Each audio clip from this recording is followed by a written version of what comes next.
We're making next the ribbon rosette. This scales up and down. You can make different sizes if you wish. The size of the rosette is determined really by the width of the ribbon. So, let's get busy. These are the materials for the ribbon rosette. First, again, crinoline. And for those who haven't seen it, you can see it's a loosely woven cotton fabric. It's stiffened and it's quite sheer. It's what you sew fabric flowers onto to create an applique that you then trim off and you sew onto whatever object you're going to be putting the flower on. Also for this, we want ribbon, and you can get 30 ribbon widths. This is 1.5 inches, so this is 1.5 inches times 30, which is roughly 45 inches, something like that. So you want a lot of ribbon to gather. Now you could adjust the ribbon size. You could use 30 inches, you could use whatever.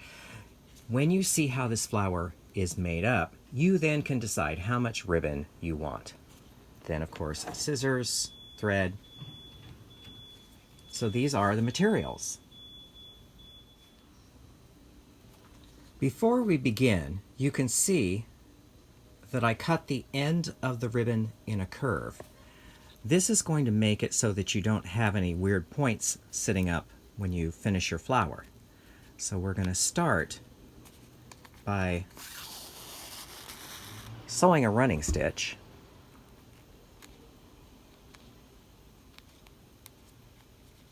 Following that cut edge. Then we will follow the selvage, about 1/8 of an inch in. And the running stitch, the stitches can be 1/4 of an inch, 1/8 of an inch. That's up to you. What I would say is experiment with the ribbon to see what length stitch you need. So we started here. We're going to be sewing all the way along this length of ribbon. So I will go off camera and finish up and meet you back here. As you're working, it's more than likely that you're going to run out of thread before you have everything gathered. So really what you can do is you can just pull and start gathering down at the end, and that will buy you some thread. There we go. So you can start gathering down here, and that will give you enough thread to get to the other end. So again, I will continue and meet you back here.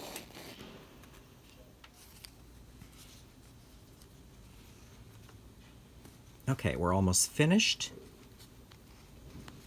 And you can see on this end, I also cut the curve, and I will follow that with the running stitch to gather everything up.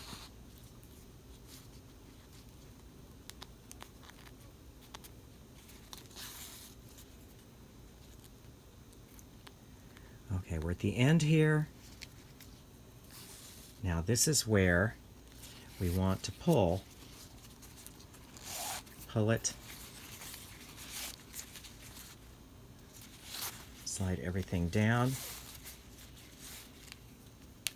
and draw it up fairly tight.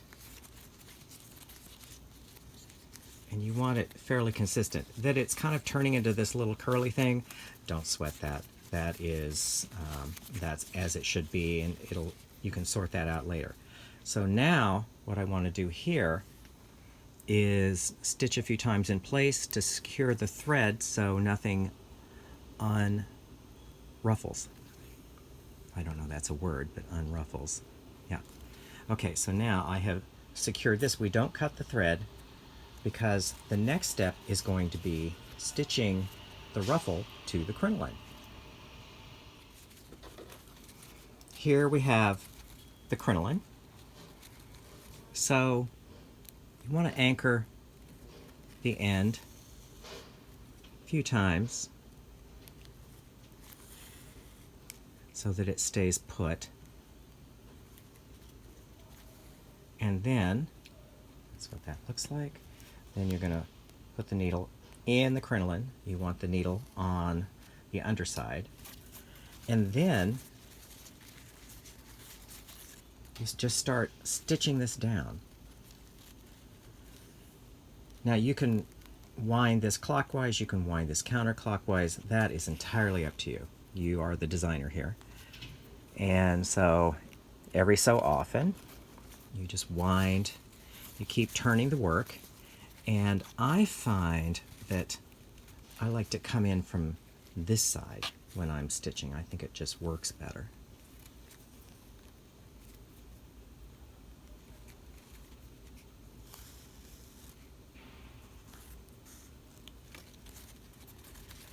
And see, this is where you can sort out the little twist that you developed when you were gathering. I know it's a little bit confusing, but it'll start getting a little less confusing as we go along. The starting, I find, is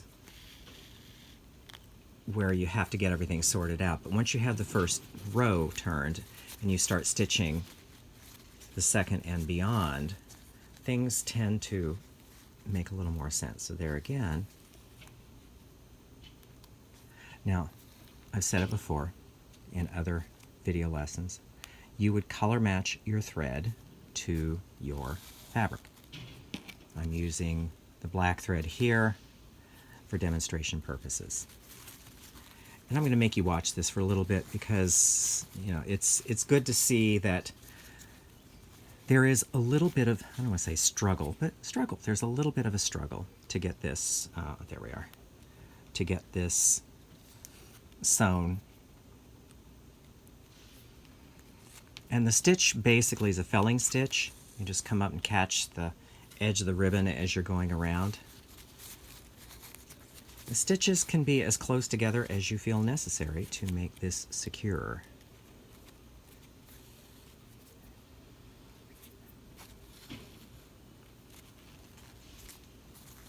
So yeah, you get the idea. And yes, as you keep going, okay, I got a twist here. So yeah, you just want to keep, the ruffle itself that you sewed with the running stitch, you want that to catch down onto the crinoline.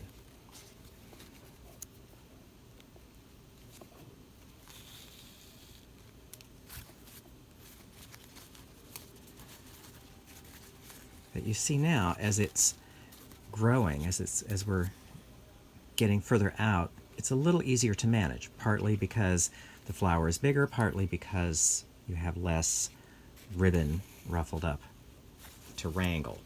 And I think that's the proper term, is wrangle.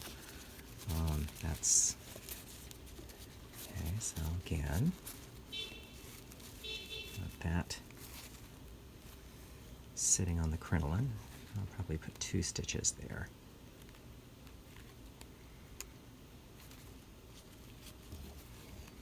Yeah, this is,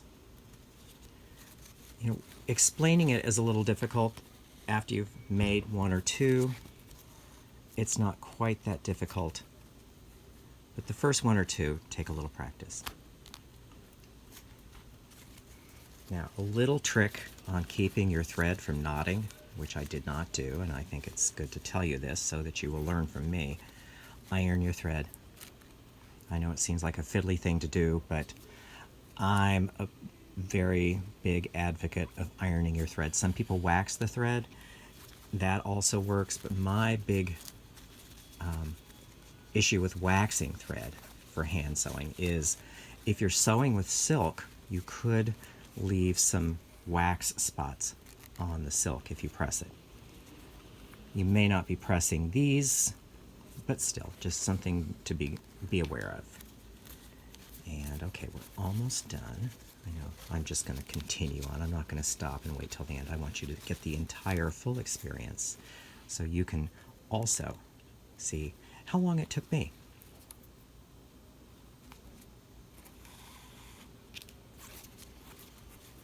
fabric flowers, fabric manipulation. It's a really lovely way of not spending a lot of money to make an embellishment. This ribbon here, this is a double-faced satin. Okay, we're coming up onto the end. Double-faced satin ribbon, not terribly expensive if you get it in polyester. Okay, so here is the end. You can see that when we gathered or when we made the curve on the end, see how that makes a nice little petal? That's what you want. And so I'm going to stitch these down. Then I'll show you from the back what it looks like. And if you have a little sloppiness in your thread under here, you notice I'm not taking that out, or I'm not stopping the camera, because it's going to hide. If you don't see it, it does not exist. Okay, so now, okay, here we are. Not bad. So I'll turn this over. That's what it looks like from the back. You could come in here and do a few other stitches just to secure everything. It's entirely okay. And there we go. So let's just turn this back over and enjoy it for a moment, shall we? So yes, you can just style out these edges, make it pretty.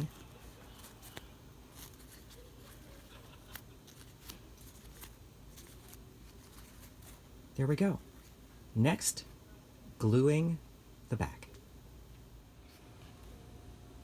Once you're finished sewing your flower, if you have several of them, you would make the entire composition on the crinoline, and then after your composition is complete, you'll glue the crinoline. You flip this over. It's just plain old Elmer's glue, and you just spread the Elmer's glue around. I tend to like gluing the entire back. Some people say that you could just glue the perimeter, which, if that's what you wish to do, all good. And so then you just smudge it around. So there you have it. At this point, I'm going to go off camera and let it dry. Then we will trim. We're back. The glue is dry. I put it under the hairdryer. That's kosher. Or you can just wait for it to dry naturally. It's entirely up to you. So really, at this stage, you just want to come in and cut close to the stitches. Ideally, you try not to cut through any of the flower itself. I'm going to remove some of this, because there, make it a little easier. So you can see. And again, if you color match the thread to the fabric, you'd be all good. You can actually, if you wish, dye this fabric different colors with a Sharpie marker or artist's paint. Or there's also black crinoline. So if you're working on black flowers or very dark flowers, you could come in and you could actually use the black crinoline. And it's a little bit difficult for me to, because I'm cutting this looking through the camera, so it's a little bit different. So there we have it. And there is our flower, the ribbon rosette.